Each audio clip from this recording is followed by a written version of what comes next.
Olá, eu sou a professora Ana Tanganelli, do Aprendiz de Medicina Chinesa, e nessa aula aqui nós vamos falar sobre os movimentos do Qi. Porque sim, o movimento correto e adequado do Qi é fundamental para a fisiologia, para que o corpo funcione da forma adequada.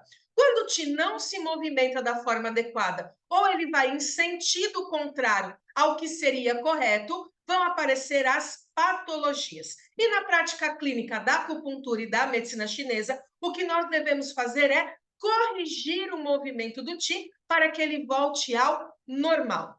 Quando nós falamos do fluxo de Qi pelo corpo, nós podemos comparar este fluxo com um complexo sistema de transporte. Por exemplo, um sistema de transporte via trem ou via metrô. O tráfego precisa acontecer por vias de mão única e de forma precisa. Por quê? Uma rede acaba interferindo na outra.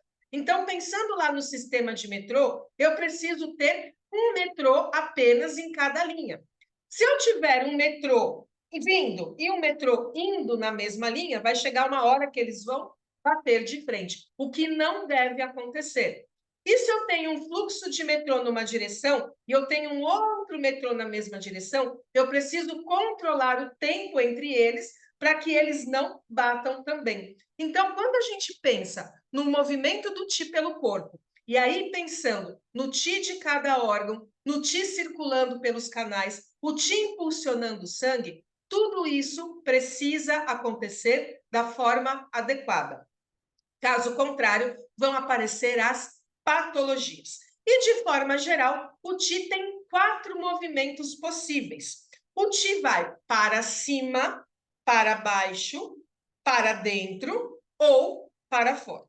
Para cima, porque ele vai tender ao Yang, ele vai subir, ele vai elevar. E para baixo, ele tende ao Yin, porque o Yin é a parte mais inferior. Daí nós temos os movimentos do Qi através dos canais principais. Só que não é só isso. O Qi, ele também vai para dentro, ele internaliza e ele externaliza, ele vai para fora.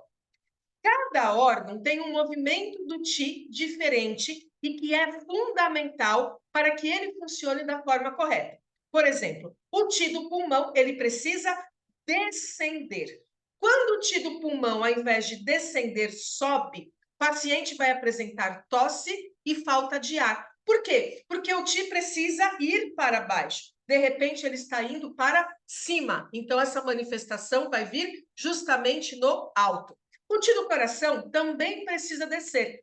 Quando ele inverte, quando ele vai para cima, o paciente vai ter questões emocionais. Por quê? A mente está ancorada no coração. E uma alteração no movimento do Qi do coração vai alterar a função da mente.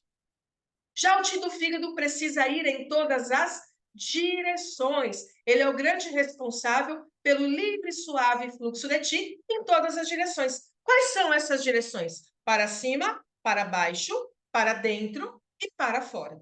O Qi do baço, por sua vez, ele precisa subir. Isso tem uma relação direta com a função de ascensão, de transporte do baço. Ele eleva, ele manda para cima. Por exemplo, o baço, ele eleva o Qi dos alimentos, em direção ao pulmão, para que seja produzido o Qi e também depois produzido o sangue. Se o Qi do baço desce, ao invés de subir, o paciente vai apresentar, por exemplo, diarreia. Já o Qi do estômago precisa descer. Esse é um movimento natural. Quando o Qi do estômago inverte, ou seja, ele sobe, o paciente vai ter arroto, soluço, refluxo e, num caso aí mais severo, vômito também. No aquecedor inferior, tanto o Qi do rim, o Qi da bexiga, o Qi do intestino grosso e o Qi do intestino delgado precisam descender. Com relação ao rim, ele precisa recepcionar o Qi que vem do pulmão, então ele precisa trazer para baixo e transformar fluidos corporais. A bexiga precisa descender para a eliminação da urina, o intestino grosso e o intestino delgado, pensando aí no processo de digestão e da eliminação das fezes. Agora vamos aprofundar um pouquinho mais dessa questão do movimento do Qi em cada um dos órgãos, para que você consiga entender melhor os conceitos. Então, como eu já disse, o Ti do fígado segue em todas as direções, para cima, para baixo, para dentro e para fora. Por isso que nós falamos que o fígado, ele ajuda cada um dos órgãos a realizar as suas funções. Quando ele está harmônico, ele ajuda o pulmão a descender, ele ajuda o estômago a descender, o baço a ascender e os intestinos a descender. Quando a gente tem alguma alteração no movimento do Ti, a mais comum é estagnação. Então, ao invés de se movimentar, ele está parado. Todos os outros órgãos podem sofrer. Cada paciente, obviamente, vai ter uma reação diferente, mas podemos ter problemas aí associados a baço, a estômago, a pulmão, a intestinos e assim por diante. Então, vai para cima, para baixo, para dentro e para fora. Quando o Ti do fígado sobe demais, é o que nós chamamos de ascensão do yang do fígado. Ele sobe demais, ele tem um movimento muito grande para cima. Manifestações que vão acontecer aqui são no alto. Cefaleia, hipertensão, rompante de raiva e assim por diante. O Ti do pulmão, de forma geral, ele tem uma característica de descendência.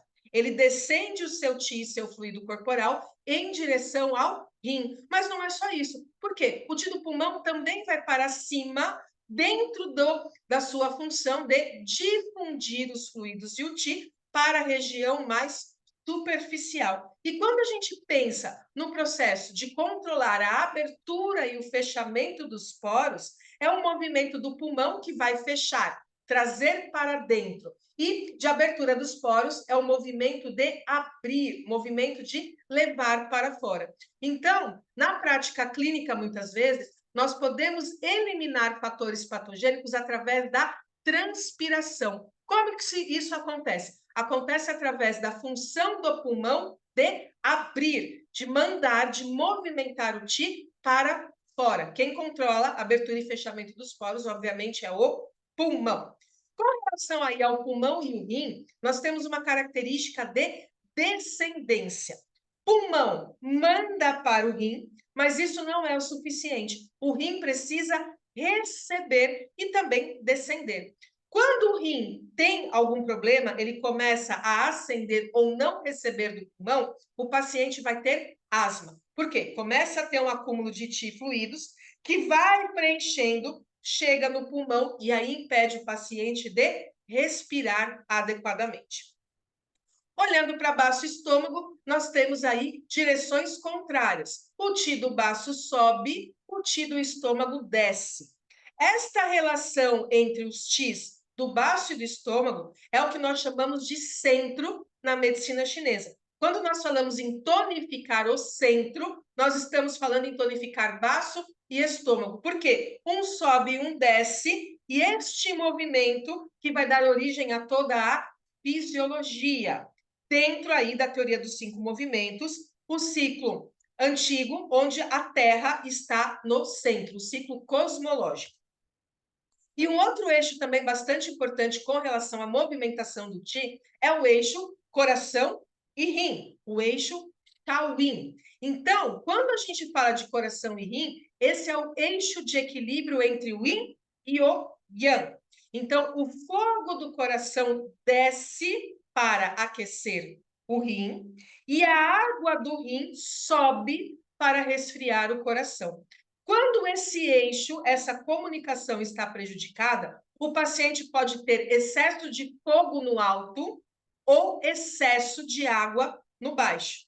E aí vão aparecer sinais e sintomas aí característicos de questões emocionais, como insônia, aí questões de depressão, ansiedade e tudo mais, ou questões associadas ao rim, por exemplo, a própria síndrome do pânico. Então, todas essas questões práticas, elas estão diretamente relacionadas com os movimentos do Ti, que na verdade são 4: para cima, para baixo, para dentro e para fora.